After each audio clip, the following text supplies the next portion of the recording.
Merci d'être avec nous sur BFM TV à la une de l'actualité. À bientôt 16 h, le retour du froid sur le pays ce dimanche. Météo France qui va placer plusieurs départements en vigilance orange. 22 pour vent et 2 pour neige sur l'ouest du pays principalement. Les détails dans un instant avec Sandra Larue.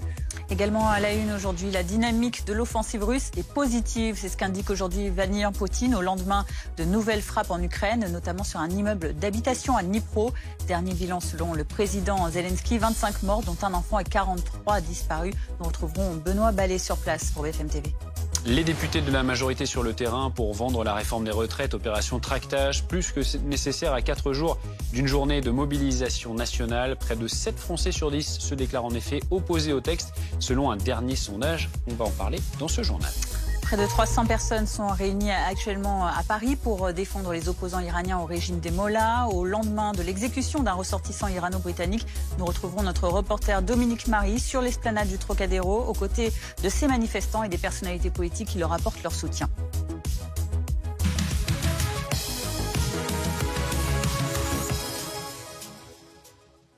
Vous l'avez sans doute remarqué, le froid est revenu ce dimanche en France. Conditions agitées dans de nombreux endroits du pays. Sandra Larue est avec nous. Sandra, il va y avoir une nouvelle vigilance. La majorité des départements concernés pour vent et d'autres pour neige. Les détails avec vous. Oui, très probablement cette vigilance. En effet, c'est ce coup de vent là qui est attendu, donc ça se confirme. A priori, ce sera vraiment à confirmer avec Météo France, mais a priori, ce serait 22 départements qui devraient être concernés par cette vigilance orange vent, à savoir l'intégralité de la Bretagne, de la Normandie, des Pays de la Loire, le Poitou-Charentes également, et puis 4 départements du centre Val-de-Loire, l'Indre-et-Loire, l'Indre, Loire-et-Cher et l'Eure-et-Loire. Donc sur l'ensemble de ces départements, dans le courant de la nuit prochaine, ces vents vont se mettre en place. En fait, ce qui se passe, c'est qu'on a une dépression prénommée Gérard, très creuse, qui arrive par l'Atlantique. Elle sera ce soir sur la pointe bretonne et elle va circuler ensuite tout au long de la journée, le long des côtes de la Manche, en rentrant légèrement vers les terres pour s'évacuer ensuite vers la Belgique. Et c'est justement au sud de cette dépression que les vents les plus forts vont souffler. Donc il pourrait y avoir aussi de bonnes rafales de vent sur le sud de l'Île-de-France, de l'ordre de 100 km par heure. Dans Paris, intramuros, on prévoit plutôt des rafales de l'ordre de 80 à 90 km par heure. Donc d'une manière générale, ça va être quand même très agité sur l'ensemble du pays dès la nuit prochaine et surtout donc dans la matinée, enfin dès la nuit prochaine sur la façade atlantique, le sud de la Bretagne et donc tous les départements qui seront concernés par cette vigilance orange qui va vraiment sortir dans quelques instants. Donc de la pluie partout ailleurs et puis la dégradation ensuite qui va s'évacuer vers l'est. Alors il faudra être un peu patient, il va neiger à très basse altitude sur l'ensemble des reliefs, d'où un risque d'avalanche très élevé également sur les reliefs des Alpes, de la neige fraîche et puis ces vents. Et puis, il va falloir surveiller aussi ce qui va se passer en plaine pour la journée de mardi. Donc, mardi, on aura 2 autres choses à surveiller. Un nouveau coup de vent. Même scénario que la veille, un petit peu plus au sud, a priori, plutôt sur la côte aquitaine. Donc dans le courant de la nuit et dans le courant de la matinée, même scénario exactement, mais plus au sud. Et puis mardi, la neige qui va arriver aussi, ce risque qui sera un petit peu présent partout. Donc vous le voyez plutôt des collines normandes en redescendant sur le sud de l'Île-de-France, sur la Bourgogne, sur le nord du Massif central. Donc à surveiller ces conditions très hivernales qui s'installent. Et le froid aussi, puisqu'à partir de jeudi, on pourra parler de gelée, des gelées qui vont revenir, des températures qui vont passer en dessous des normales de saison. Donc ça, c'est le risque de neige temporairement en plaine. Et le froid, donc, qui va s'accentuer, les gelées quasiment généralisées, en tout cas très fréquentes à partir de jeudi. Merci Sandra pour toutes ces précisions. Et justement, vous évoquiez la neige qui fait son retour. C'est le cas dans certaines stations et ça redonne forcément le sourire. Direction Samoin, Haute-Savoie, où on retrouve Antoine Forestier. On parle depuis ce matin avec les commerçants, avec les restaurateurs. Il y a Clément qui est ici, qui est en train de retirer toute la neige qui s'est accumulée depuis ce matin. On était là depuis ce matin, on voyait bien le sol. Regardez déjà l'épaisseur de neige qui est ici. Bonjour Clément, merci de répondre à nos questions. C'est le sourire qui revient dans la station avec ce qu'on voit là à l'image. Oui, tout à fait. Là, il est tombé 20 cm de neige depuis ce matin et c'est vrai que c'est une grande satisfaction. La saison va pouvoir repartir de mille feux. Parce qu'on serait venu il y a 10 jours, on aurait eu de l'herbe ici quasiment. Oui, c'était tout en herbe et puis avec il y a eu de lourdes précipitations, voilà. Donc très peu de neige. Et là, c'est le sourire qui revient puisque la neige tombe. Quel impact pour votre restaurant depuis cette fin d'année, ce début d'année 2023 avec ces difficultés? Et ben là, on va dire que la saison va pouvoir repartir. De nombreuses personnes avaient décommandé les séjours faute de neige. Et là, du coup, très positif. Les touristes vont pouvoir revenir et très bien pour la station. D'autant que ça va durer, c'est pas que aujourd'hui. Oui, voilà, on va avoir encore d'autres précipitations, encore demain, encore mardi, mercredi, et puis après beaucoup de froid. Donc le manteau neigeux va pouvoir se tenir. C'est très bien. Merci beaucoup. Les prévisions, en effet, prévoyaient pour aujourd'hui 20 cm de neige. Ça va certainement être plus, parce que vous l'avez vu, on y est quasiment déjà. Et ça continue de neiger encore ce soir, encore demain, mardi, mercredi. Je peux vous dire que les touristes avec qui on a parlé tout à l'heure étaient bien contents d'avoir choisi ces dates, parce que ceux qui avaient choisi la semaine dernière, eh bien, n'ont pas pu skier. Là, ça y est, c'est bon, la neige est de retour. On parle également ce dimanche de l'actualité en Ukraine qui concerne notamment la ville de Dnipro, lourdement bombardée. Un immeuble d'habitation a été touché. Dernier bilan donné par le président Zelensky, au moins 25 morts, dont un enfant, 43 personnes toujours portées disparues. Pour le maire de la ville, c'était une centrale thermique qui était initialement visée. Selon moi, le missile a touché ce bâtiment parce qu'il y a une centrale thermique de l'autre côté de la rivière. Ce qui signifie qu'ils ont essayé de toucher la centrale thermique. Mais le missile est passé et a frappé cet immeuble résidentiel. À présent, je pense que les chances de sauver de nouvelles personnes sont minimes. Et on retrouve Benoît Ballet, notre envoyé spécial à Dnipro. Justement, vous êtes devant cet immeuble qui a été totalement détruit. Les secours continuent de s'activer derrière vous et ils essayent de trouver peut-être de derniers survivants dans les ruines. Oui, près d'une trentaine de secouristes qui sont, vous le voyez, à pied d'œuvre avec plusieurs missions. D'abord, tout en haut, là-bas, où vous voyez ces fumées qui se dégagent, eh bien, ce sont des pompiers qui tentent encore avec des lances à eau d'éteindre l'incendie qui pourrait encore couver sous ces décombres. Ensuite, vous le voyez plus à gauche, une pelleteuse avec cette énorme mâchoire qui tente de dégager, d'enlever les débris résiduels suite à l'effondrement de cet immeuble à cause du missile qui l'a frappé. Et quand cette pelleteuse aura dégagé suffisamment de débris, eh bien, des secouristes vont aller inspecter à l'aide de lampes torches, vont essayer d'aller regarder à l'intérieur pour voir eh bien, si des personnes seraient encore bloquées sous ces décombres. On parle de 43 personnes toujours portées disparues et le bilan est terrible. Le bilan provisoire de 25 morts et parmi ces personnes décédées figure un enfant. Alors la bonne nouvelle peut-être dans tout cela, c'est que les secouristes depuis hier ont réussi à sauver 39 personnes et parmi elles 6 enfants. Mais malheureusement, il reste encore 73 personnes portées disparues. C'est pour cela que ces secouristes continuent malgré tout de continuer à rechercher. Ils font le maximum pour comprendre ce qu'il s'est passé et trouver des personnes qui seraient encore bloquées sous ces décombres. Merci beaucoup Benoît Ballet, donc notre envoyé spécial à Dnipro en Ukraine pour BFM TV avec Caroline Bertolino.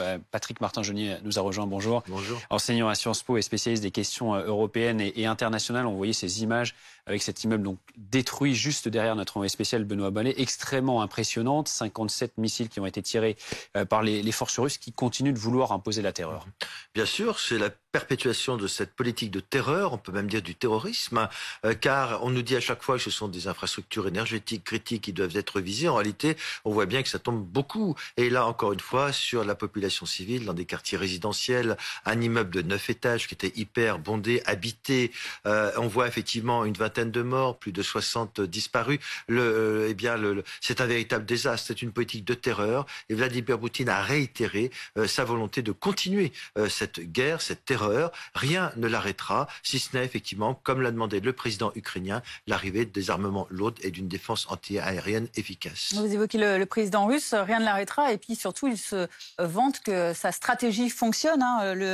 Vladimir Poutine qui a déclaré ce dimanche que la dynamique de l'offensive russe était positive, qu'elle se déroulait selon ses plans, les plans du ministère de la Défense et de l'État-major. Comment interpréter ces déclarations du président russe ? Écoutez, on se croirait revenu à la planification soviétique. En réalité, à chaque fois que Vladimir Poutine dit quelque chose, il faut exactement le traduire en sens inverse. Lorsqu'il dit que tout se passe comme prévu, rien ne se passe en réalité comme prévu depuis le début. Rappelez-vous, ça devait être une blitzkrieg, ça devait être un mouvement extrêmement rapide. En 3 jours, il devait être à Kiev et avoir renversé le régime de Volodymyr Zelensky, qui n'a pas été le cas. Il rencontre constamment des difficultés sur le terrain militaire. Ils n'arrivent pas à fixer leur ligne de front. Ils n'arrivent pas à avoir de réelles conquêtes militaires. À Soledar, on ne sait pas encore si véritablement ils ont pris le terrain. À supposer qu'ils l'aient pris, ce n'est pas les troupes russes qui l'ont pris, ce sont les milices privées Wagner de Prigojine.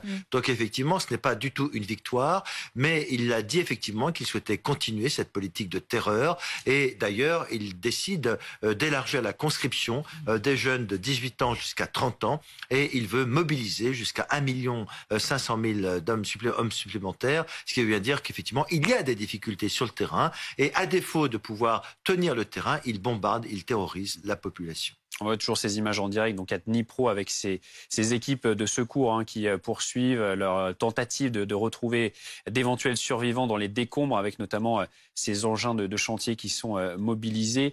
Patrick Martin-Genier, quels sont les plans de Vladimir Poutine pour les semaines à venir? Il se dit qu'il devrait y avoir une nouvelle remobilisation concernant donc des troupes russes. Qu'est-ce qu'il a en tête? Est-ce qu'on a des éléments là-dessus?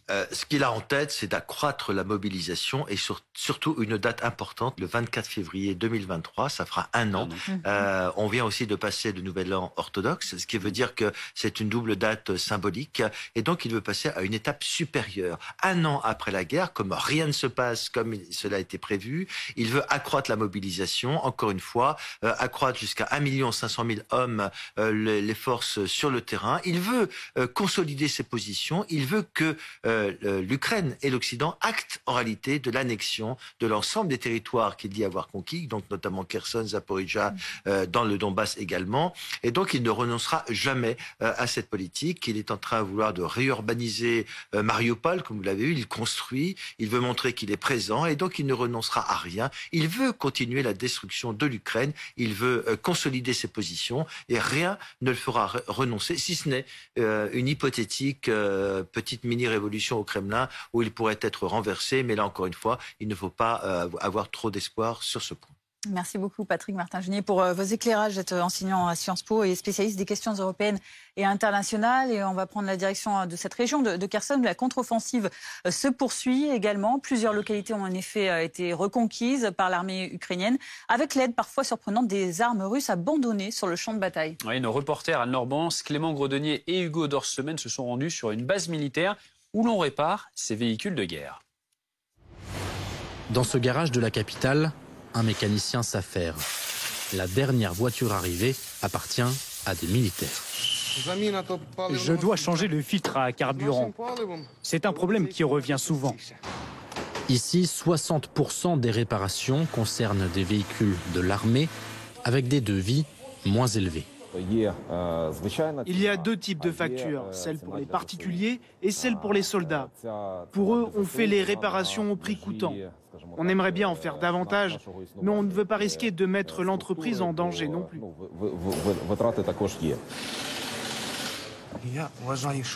Je crois qu'on doit tous y mettre du nôtre.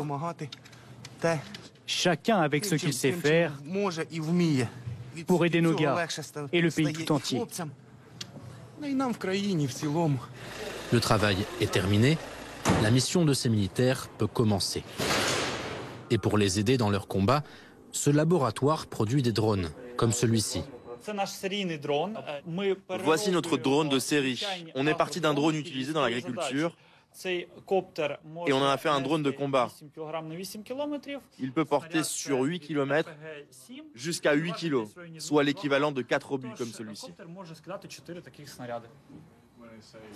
Plusieurs modèles ont été créés par les ingénieurs qui se relaient dans ces locaux tenus secrets. Nous, on ne sait pas tirer. C'est notre cerveau qui nous sert d'arme. On place notre savoir au service de la victoire. Dans cet atelier, près de 600 drones ont déjà été confectionnés et confiés à l'armée. Retour en France à présent où dans quelques jours, le 19 janvier, des manifestants vont se réunir en opposition à la réforme des retraites. Près de 7 Français sur 10 interrogés dans un récent sondage de l'IFOP dans le journal du dimanche déclarent qu'ils sont contre cette réforme, contre le report de l'âge légal de 62 à 64 ans. 68% pensent également que cette réforme sera bien votée en revanche et appliquée. François Bayrou, le président du MoDem et haut-commissaire au plan, était l'invité de BFM Politique à la mi-journée. Il a demandé au gouvernement de faire plus de pédagogie et de réfléchir à des améliorations de son texte. Que pense-t-il de la mobilisation à venir de jeudi? Écoutez sa réponse. Non, je pense que la mobilisation, c'est dans l'ordre des choses. Quand vous avez des grands sujets sur lesquels il y a des désaccords, c'est dans l'ordre des choses. Il y a une différence essentielle, c'est que en 1995, comme vous vous en souvenez, Jacques Chirac avait été élu sur le thème de la fracture sociale. Sur le thème de l'attention à ces difficultés que les gens rencontraient dans leur vie. Ici, Emmanuel Macron a été élu en affichant clairement qu'il y avait une réforme des retraites indispensable et il avait même avancé 65 ans. Et justement, au sujet de cette journée de mobilisation jeudi, ce sera une journée spéciale à suivre sur BFM TV. Grève, manifestation, tous nos reporters seront sur le terrain pour vous faire vivre cette mobilisation toute la journée sur notre antenne. On évoque également ce dimanche cette nouvelle manifestation en soutien à l'Iran qui a lieu cet après-midi au Trocadéro à Paris. Dominique Marie, vous êtes sur place pour BFM TV. Dominique, quels sont les mots d'ordre pour cette mobilisation ? Le premier mot d'ordre, c'est la demande de l'arrêt des exécutions en Iran. Vous savez qu'il y a une personne, un Irano-Britannique qui a été récemment pendu. Il avait été accusé d'espionnage. Et puis il y a surtout dans les couloirs de la mort près d'une vingtaine de personnes qui ont participé au soulèvement, à cette mobilisation contre le régime iranien. Alors il y a aussi d'autres choses qui sont demandées ici par les Iraniens. Des Iraniens qui, vous le voyez, affichent évidemment des drapeaux de l'Iran, mais aussi des portraits des personnes qui ont été tout récemment exécutées. On va les retrouver d'ailleurs un peu plus loin, Chaparak, qui fait partie du collectif France-Iran, parce qu'effectivement, on se doute bien que ces revendications contre les exécutions ont assez peu de chances, malheureusement, d'être entendues par le régime des Mollahs. En revanche, vous attendez beaucoup, bien sûr, de la France, mais aussi des députés européens. Tout à fait, bonjour, merci. Nous avons demain une date symbolique forte, qui est les 4 mois du décès de Mahsa Amini, et c'est la date qui a été choisie pour porter une résolution au sein du Parlement européen. Et cette résolution, elle reprend certaines demandes que l'on fait depuis plus de 4 mois maintenant, qui sont que, 1, la République islamique d'Iran soit placée sur la liste des organisations terroristes, 2, qu'il y ait un gel des avoirs de toutes ces personnes qui aujourd'hui massacrent le peuple et qui par ailleurs envoient leurs enfants vivre leur plus belle vie en Europe et au Canada, et 3, qu'on rappelle tous les ambassadeurs et les chargés d'affaires parce qu'il n'y a pas lieu aujourd'hui de discuter avec un régime comme celui-ci. Le placement, donc c'est ça, comme organisation terroriste des gardiens de la révolution, qui sont la milice du régime et qui sont en pointe actuellement contre la répression de la population qui manifeste. On verra ce que décideront effectivement les députés européens, sachant qu'ensuite c'est aux États de trancher effectivement sur ces questions et ce nouveau train de sanctions. Vous apercevez la Tour Eiffel derrière moi, on est au Trocadéro ici, Tour Eiffel qui sera d'ailleurs illuminée, symboliquement demain avec ces lettres femme, vie, liberté, qui sont devenus ces quelques mots le mot d'ordre de cette nouvelle révolution iranienne. Merci Dominique Marie, en direct de la place du Trocadéro à Paris avec Yohann Cherifi pour BFM TV. 16h17, restez avec nous dans un instant. Nous irons en Russie où les températures baissent. Il fait froid, très très froid. Des températures qui plongent jusqu'aux alentours de -49 dans la région russe de Yakoutsk, en Sibérie centrale. On fera le point et on verra comment les habitants sur place se prémunissent du froid.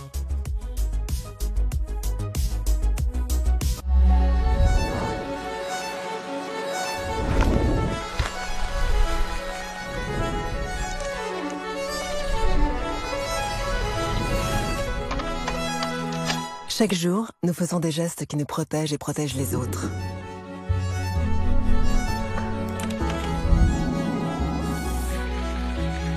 Contre le Covid-19, la grippe et les virus de l'hiver, gardons le réflexe des gestes barrières.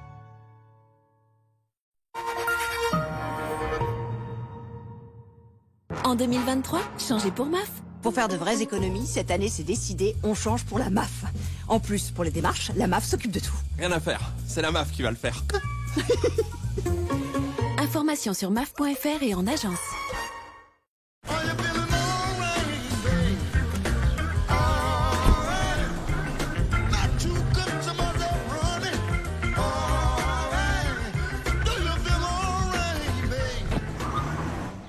Ne gardez que l'essentiel, comme la climatisation automatique, la carte main libre, le Media Control.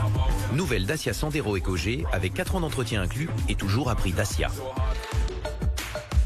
En janvier, profitez des essais Dacia pour découvrir la nouvelle gamme Dacia. Faire sa place dans le vélo, c'est pas évident. Hein. Entre le personnel, le matériel et la concurrence, faut voir venir. Heureusement, on a trouvé quelqu'un pour envoyer du lourd. Les experts comptables, des conseils pour envoyer du lourd. On peut tous réduire sa conso d'énergie en baissant la température de son chauffage. Oh, non, pas autant. Ça fait partie des gestes utiles. Je baisse, j'éteins, je décale. Tous les centres Leclerc s'engagent dès septembre à arrêter la distribution des prospectus dans les boîtes aux lettres. Ah bah ça c'est une bonne décision. C'est bien, ça fera moins de gaspillage. Retrouvez les prix bas des prospectus en magasin et dans l'application Mon Leclerc. Leclerc. Pour vos journées, essayez le t-shirt Perco qui soulage le dos. Grâce à l'action de ses tenseurs, ce dispositif médical vous invite à vous redresser pour renforcer vos muscles. Il accompagne vos mouvements en toute discrétion. Et pour vos nuits, découvrez le matelas Perco qui soulage le dos. Conçu avec des professionnels de santé, il répartit idéalement votre poids pour soulager vos points de tension et réduit les contraintes sur votre dos. Profitez des soldes sur perco.com. Perco. Libérez votre dos. Après 10 saisons, les millions de fans de la princesse Wakani vont enfin connaître son secret. Le dernier épisode, c'est ce soir. What is this note? The secret is...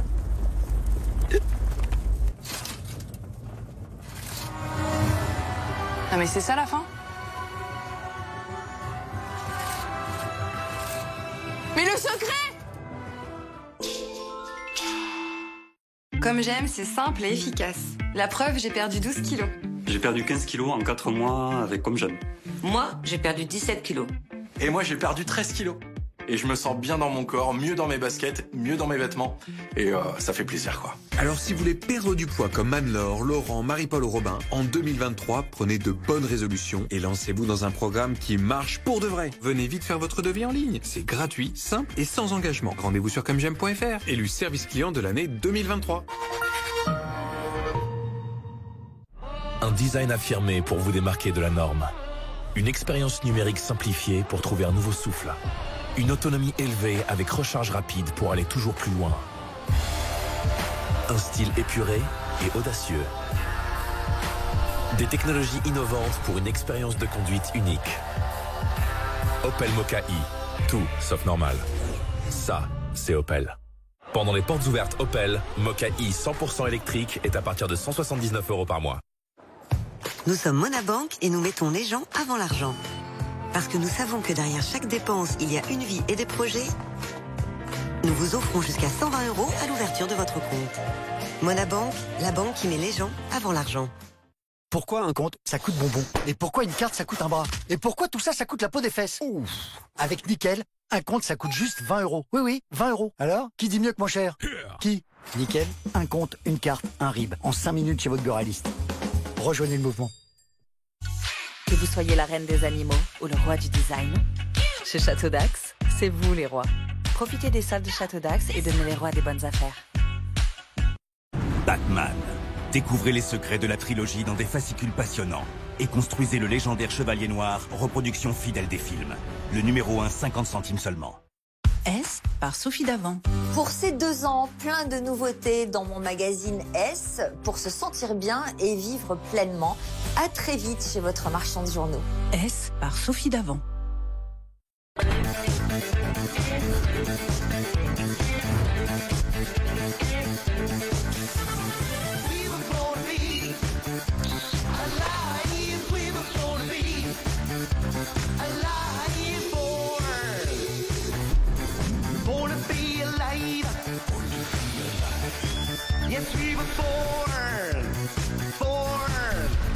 scène thermale du soleil, renaître.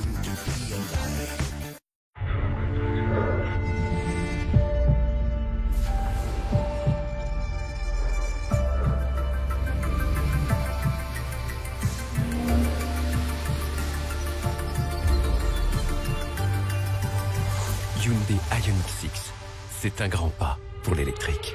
Awaken your world. Pour une expérience inoubliable à bord de Hyundai Ioniq 6 100% électrique, réservez votre essai sur Hyundai.fr.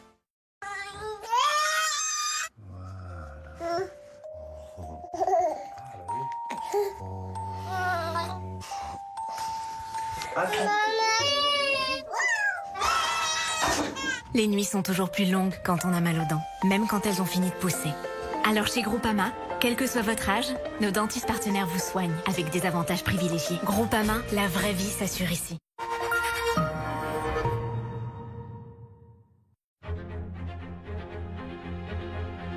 Je suis un ancien policier de la BAC Nord de Marseille. Il faisait partie de la meilleure BAC de France. Raquettes, trafic, extorsion. Ils se sont retrouvés au cœur du plus gros scandale policier de ces dernières années. Là, en l'occurrence, on n'a pas un ripou à Marseille. On a une collection, on a un service entier qui est soupçonné de corruption. Lutte de pouvoir, trahison, écoute tronquée. Ça m'a détruit. Voilà, c'est une cicatrice indélébile. Et qu'on l'aura à vie, je pense que jusqu'à ma mort, j'y penserai. Les principaux mis en cause de l'affaire de la BAC Nord parlent pour la première fois. Ils racontent 10 ans de cauchemar. BAC Nord, ils parlent enfin. Une série événement. Demain à 20h50 dans Ligne Rouge sur BFM TV. Disponible sur tablette, mobile et rmcbfmplay.com. 16h25, merci d'être avec nous sur BFM TV. À l'une de l'actualité, cette vigilance tempête. 24 départements, principalement dans l'ouest, sont en vigilance orange. 22 pour vent, 2 pour neige. Une neige qui est de retour sur les massifs et en station. Les saleuses ont repris leur travail. Image ici dans les Vosges à Gérardmer où nous serons dans le prochain journal à bord d'une saleuse avec Boris Karlamov. Il fait également de plus en plus froid en Russie. Les températures sont descendues jusqu'à -49 aux alentours de Yakoutsk en Sibérie centrale. Là-bas, les habitants tentent de se protéger comme ils le peuvent. Mais même en Russie, en plein hiver, la météo est très difficile à supporter. Maëva Lamy. Un paysage fantomatique, comme suspendu dans le temps, figé dans la glace. À Yakoutsk, le blizzard a envahi les parcs, les rues. De rares silhouettes apparaissent. La neige soyeuse a tout recouvert, les trottoirs, les bancs, les branches des arbres. J'ai l'impression que c'est l'hiver le plus froid. Et j'ai un autre problème, c'est que mes chaussures ne sont pas chaudes. Il fait très chaud à l'intérieur des bâtiments, il fait très froid dehors. Je ne sais pas comment trouver un équilibre. J'ai 2 mitaines, 2 foulards, des chaussures chaudes sont indispensables et vous devez vous couvrir la tête. Tout cela est très important. Dans cette ville de 350 000 habitants, les températures atteignent en ce moment -48 degrés. Sur ce marché, pas besoin de glace, les poissons restent naturellement congelés. Des conditions de travail éprouvantes pour cette commerçante. Il fait très froid. C'est dur de parler, de respirer, de bouger, parce qu'on porte 100 couches de vêtements. Travailler aussi, c'est très dur, bien sûr. Mais nous devons vendre nos produits. Donc nous sommes là. Des hivers vigoureux auxquels Yakoutsk est habitué. Son surnom, la ville la plus froide du monde. La météo avec Groupe Verlaine. Solution de centrale photovoltaïque avec option de stockage pour profiter de la lumière, même en cas de coupure. La météo avec la gamme NX300 de Numatic. Une batterie lithium, plusieurs machines pour des performances de nettoyage optimales. La météo avec CBD.fr, le bonheur pour tous. Oui, tous. CBD.fr.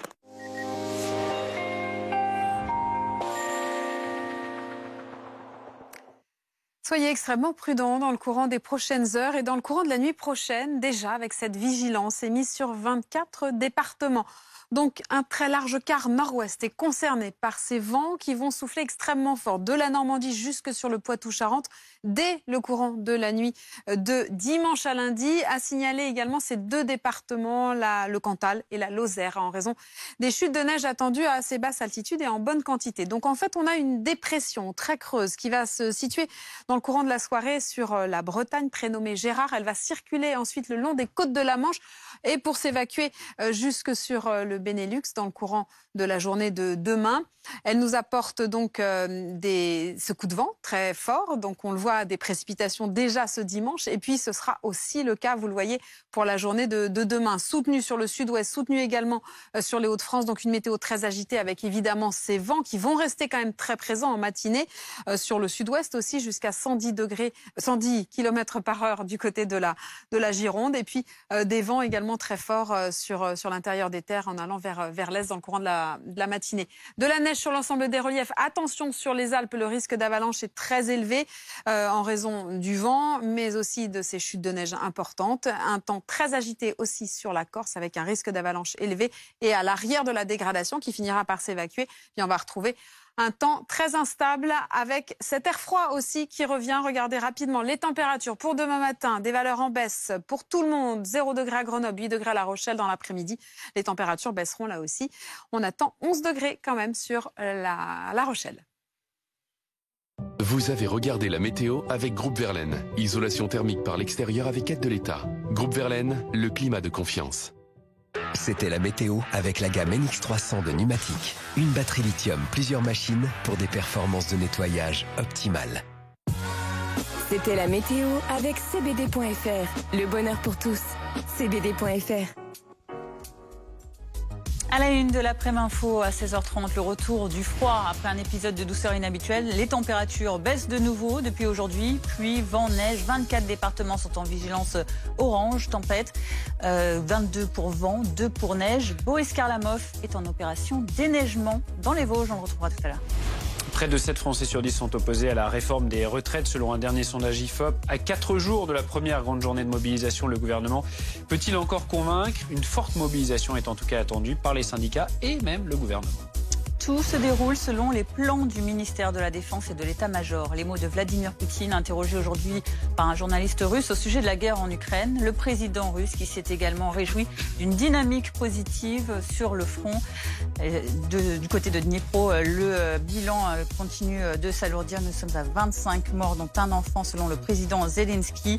Toujours 73 personnes sont portées disparues. 39 personnes ont pu être secourues. Et puis cette nouvelle polémique aux États-Unis autour de l'action de la police. Kenan Anderson, un Afro-Américain de 31 ans, est mort le 3 janvier à Los Angeles après une arrestation brutale par des policiers. Est-ce une nouvelle affaire George Floyd? Reportage dans ce journal. Mais tout d'abord, la fin de cette douceur exceptionnelle qu'on a connue en ce début d'hiver. Le froid, le vent et la neige ont donc fait leur retour dans l'Hexagone depuis ce dimanche. Météo France a placé 24 départements français de la métropole en vigilance orange tempête, 22 pour vent, 2 pour neige. Boris Karlamov est à Gérardmer dans les Vosges. Pour parer ces perturbations, eh bien, les saleuses reprennent du service. Oui, cela faisait bien longtemps qu'on n'avait pas vu autant de neige dans le département des Vosges. Plusieurs centimètres de poudre blanche sont tombés depuis ce matin, comme vous pouvez le voir sur ces images d'Antoine Corvert. Un épais manteau blanc, des paysages féeriques. Et résultat, eh bien, les chasse-neige tombent à plein régime depuis ce matin. Objectif déneiger, saler les routes. Je suis justement dans le chasse-neige de Damien. Bonjour Damien. Bonjour. Bon, ça redonne un peu le sourire de voir autant de neige aujourd'hui? Ah oui, c'est sympa, hein, c'est plus joli quand c'est tout blanc. Et puis tout le monde l'attend en fait, hein, que ce soit les hôteliers, les professionnels du ski qui aimeraient bien ouvrir leur station.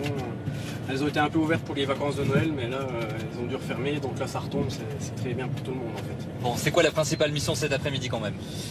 Dégager les routes, enlever la neige donc qui est tombée cette nuit et ce matin, et puis sur les axes prioritaires, saler en plus.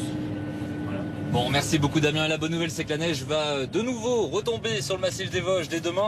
Elle devrait bien tenir toute la semaine puisque des températures négatives sont attendues à partir de mercredi, avec un espoir, celui de la station de Gérardmer, de pouvoir réouvrir ses pistes très prochainement.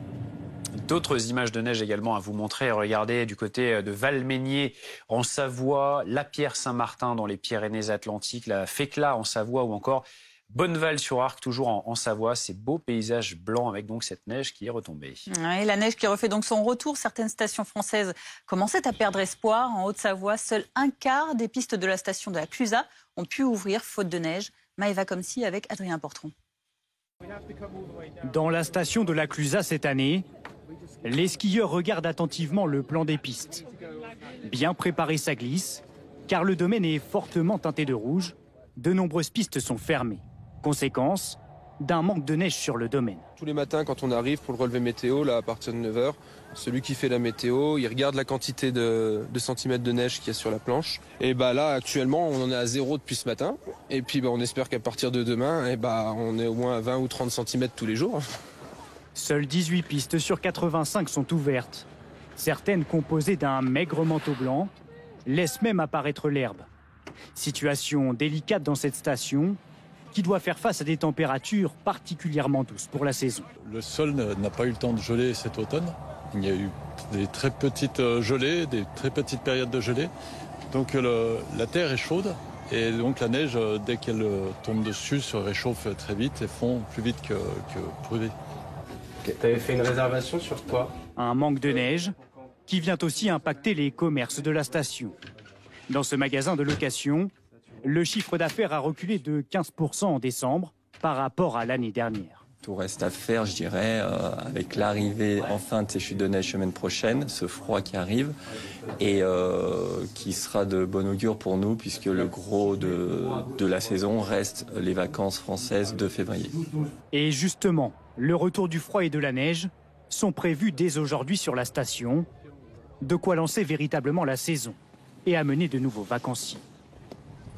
Dans l'actualité également de ce dimanche, nous sommes à 4 jours de cette journée de mobilisation nationale et de grève contre la réforme des retraites. De nombreux secteurs sont concernés, transport, santé, énergie, éducation nationale. Et dans la population, près de 7 Français sur 10 interrogés dans un récent sondage, IFOP se déclare défavorable au texte. 68% qui estiment également que la réforme finira bien par être votée et par être appliquée. Alors qu'en est-il sur le terrain? Mathias Tesson est allé à la rencontre des Français au marché d'Aligre à Paris. Les Français interrogés ce matin sur ce marché parisien sont partagés. Partagés à la fois sur ce projet de réforme des retraites, mais partagés également sur la mobilisation à venir. Il y a ceux qui considèrent cette réforme comme injuste et qui iront manifester jeudi prochain. Partir à la retraite à 64 ans, c'est trop tard pour eux. Et puis, il y a ceux qui sont contre ce projet de réforme également, mais qui n'appellent pas non plus à des manifestations, des grèves générales d'ampleur nationale. Ils redoutent un blocage du pays. Et puis il y a tous ceux, et ils sont nombreux, qui n'ont pas encore d'avis sur la question et qui attendent encore quelques jours avant de se prononcer. Écoutez notamment ces deux dames, c'est leur cas. C'était au micro de Théo De Santi. Je soutiens parce que je pense que je me pose la question à savoir est-ce que les employeurs vont jouer le jeu et permettre à des personnes de travailler jusqu'à 64 ans. C'est-à-dire que voilà, donc ça va être un report sur le chômage. Pour moi, ce qui est important, c'est pas la question d'âge ou de durée de cotisation n'est pas la priorité. Il faut commencer par réfléchir sur l'évolution des carrières des gens, leur permettre d'être en bonne santé jusqu'à la fin et leur permettre d'évoluer dans leur carrière. Ce sont surtout les quarantenaires, les cinquantenaires, les retraités qui ont un avis sur la question. Les générations inférieures, quant à elles, se sont montrées plutôt discrètes, résignées, voire même pas très intéressées par la question.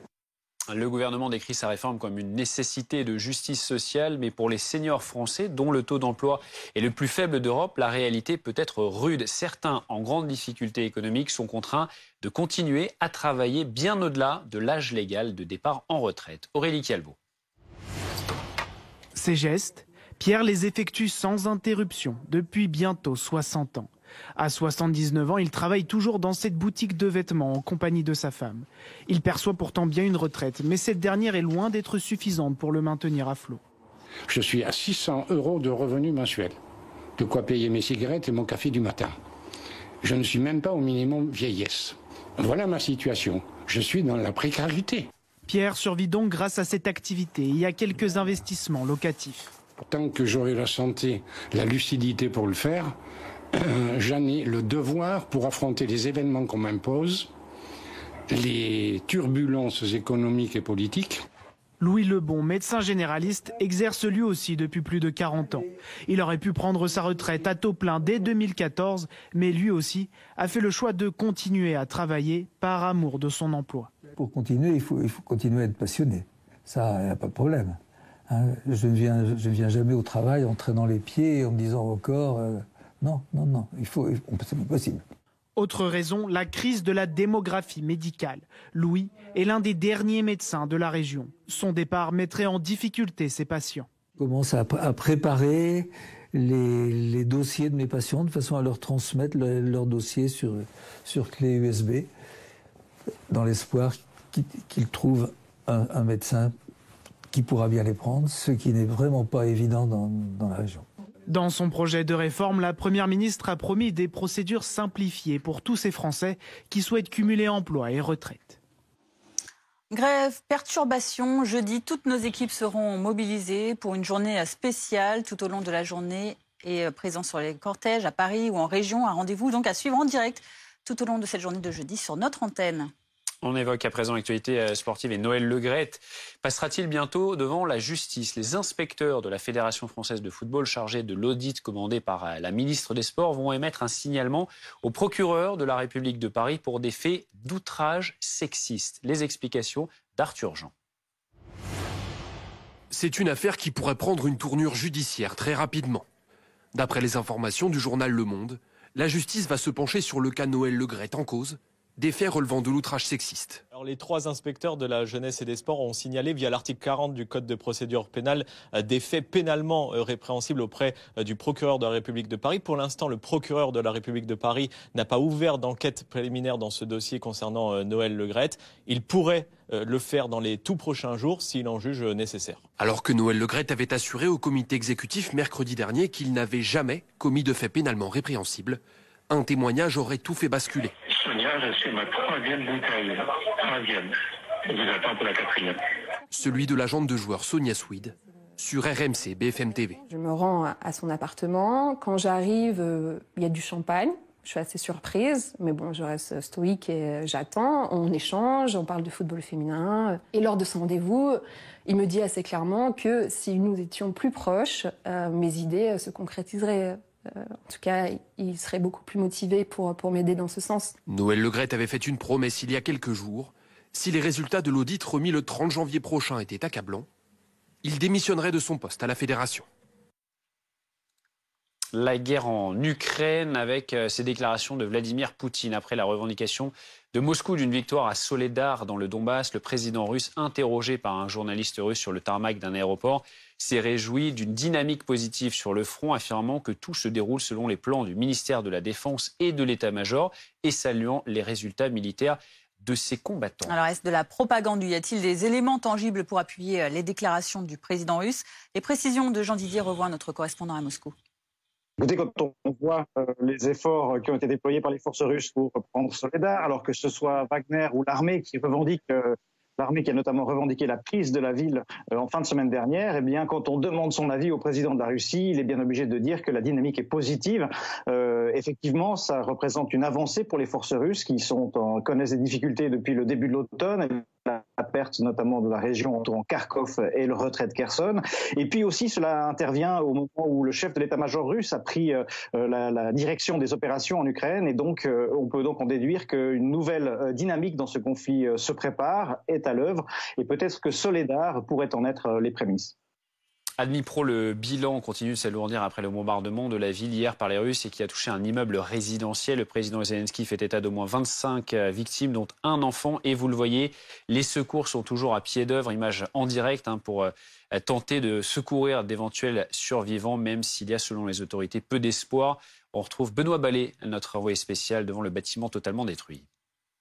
Oui, près d'une trentaine de secouristes qui sont, vous le voyez, à pied d'œuvre avec plusieurs missions. D'abord, tout en haut, là-bas, où vous voyez ces fumées qui se dégagent, eh bien, ce sont des pompiers qui tentent encore avec des lances à eau d'éteindre l'incendie qui pourrait encore couver sous ces décombres. Ensuite, vous le voyez plus à gauche, une pelleteuse avec cette énorme mâchoire qui tente de dégager, d'enlever les débris résiduels suite à l'effondrement de cet immeuble à cause du missile qui l'a frappé. Et quand cette pelleteuse aura dégagé suffisamment de débris, eh bien, des secouristes vont aller inspecter à l'aide de lampes torches, vont essayer d'aller regarder à l'intérieur pour voir eh bien, si des personnes seraient encore bloquées sous ces décombres. On parle de 43 personnes toujours portées disparues et le bilan est terrible. Le bilan provisoire de 25 morts et parmi ces personnes décédées figure un enfant. Alors la bonne nouvelle peut-être dans tout cela, c'est que les secouristes depuis secousses ont réussi à sauver 39 personnes et parmi elles 6 enfants. Mais malheureusement, il reste encore 73 personnes portées disparues. C'est pour cela que ces secouristes continuent malgré tout de continuer à rechercher. Ils font le maximum pour comprendre ce qu'il s'est passé et trouver des personnes qui seraient encore bloquées sous ces décombres. Dans l'actualité internationale aux États-Unis, une nouvelle affaire peut-être. George Floyd, Keenan Anderson, un Afro-Américain de 31 ans, est mort le 3 janvier dernier à Los Angeles. Il avait été brutalement arrêté par la police à la suite d'un banal accident de la route. Les détails dans ce reportage d'Anne-Solène Tavernier. Un policier à moto arrive sur les lieux d'un accident de la circulation. Il arrête cet homme, Keenan Anderson, un enseignant de 31 ans, au comportement visiblement agité. Get up against the wall. Please, sir. I didn't need some, sir. Please. Hold on, okay? Oh my God. Le suspect se relève et s'éloigne en courant. Come here. Come here. Très vite rattrapé, il est plaqué au sol par les policiers qui tentent de le maîtriser. L'un d'eux s'appuie lourdement sur lui au niveau de son cou et de son thorax.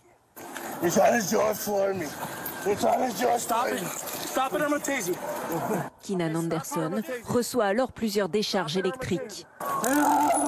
Encore conscient, il est transporté à l'hôpital quelques minutes plus tard, avant de décéder d'un arrêt cardiaque. Les analyses toxicologiques effectuées par la police révèlent la présence de cocaïne et de cannabis dans son organisme. En attendant les résultats définitifs de l'enquête, les policiers ont eux été suspendus. Il n'y a pas de preuve qu'il ait été étouffé ou quelque chose comme ça.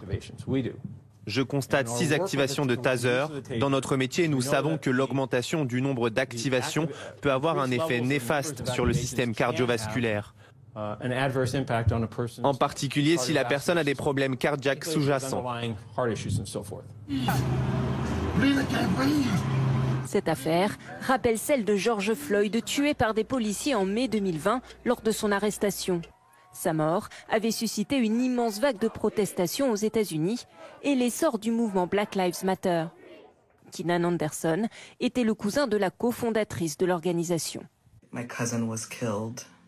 Mon cousin a été tué par la police. Tous nos êtres chers qui sont morts après avoir eu affaire à la police devraient être en vie. À Washington, D.C., où il enseignait dans cette école, le chagrin et la colère dominent. Nous avons tellement de questions. Comment aurait-on pu désamorcer la situation? Comment aurait-on pu éviter que les circonstances ne s'enveniment? Selon les médias américains, la mort de Keenan Anderson porte à 3 le nombre de décès impliquant des agents de la police de la ville de Los Angeles. 16h46, au lendemain de l'exécution d'un ressortissant irano-britannique par le régime de Téhéran, une nouvelle manifestation a lieu aujourd'hui à Paris en soutien aux opposants au régime iranien. Environ 300 personnes sont rassemblées sur l'esplanade du Trocadéro dans le 16e arrondissement de la capitale, dont certaines personnalités politiques, écologistes de gauche ou du centre. Mot d'ordre de la mobilisation: dénoncer les exécutions et la répression orchestrée par les autorités du pays et inscrire les gardiens de la révolution, la milice du pouvoir, sur la liste des organisations terroristes. Et dans ce contexte, l'inquiétude grandit aussi pour les familles des Français, eux aussi incarcérés en Iran, détention arbitraire, procès expéditifs et parfois même exécution. Donc, le régime des mollahs pratique régulièrement la diplomatie des otages pour mettre sous pression les pays occidentaux. Dominique Marie, Valentin Rivolier. Je suis Cécile Colère. Des aveux extorqués et une mise en scène où l'un et l'autre se présentent comme des espions travaillant pour le gouvernement français. Cécile Colère et Jacques Paris ont été arrêtés en mai dernier en Iran, alors qu'ils étaient en voyage touristique. Après des mois de discrétion, la famille de l'enseignante avait pris la parole en novembre dernier. Plus le temps passe et plus c'est difficile pour nous et plus on est angoissé, plus on s'inquiète pour elle et plus elle nous manque. 7 Français ou binationaux franco-iraniens sont actuellement détenus en Iran, souvent accusés d'espionnage. Pour le moment, aucun ne risque la peine capitale, mais la pendaison ce samedi d'un dignitaire irano-britannique ne surprend pas les connaisseurs du régime des mollahs. Aujourd'hui, ces exécutions, elles ne poursuivent pas de visée judiciaire, elles sont prononcées par des tribunaux aux ordres, elles ont une vocation qui est éminemment politique et exclusivement politique. L'idée, c'est d'utiliser la diplomatie de la mort, à la fois pour terroriser les manifestants, mais c'est aussi un message à l'égard de la diplomatie européenne et également des États qui subissent ce chantage des otages. Les députés européens s'apprêtent justement à prendre une mesure forte contre le régime iranien, le placement sur la liste des organisations terroristes des gardiens de la révolution, la milice politique du régime. Les Britanniques avaient laissé entendre début janvier qu'ils feraient de même. 10 jours plus tard, leurs ressortissants accusés d'espionnage étaient exécutés.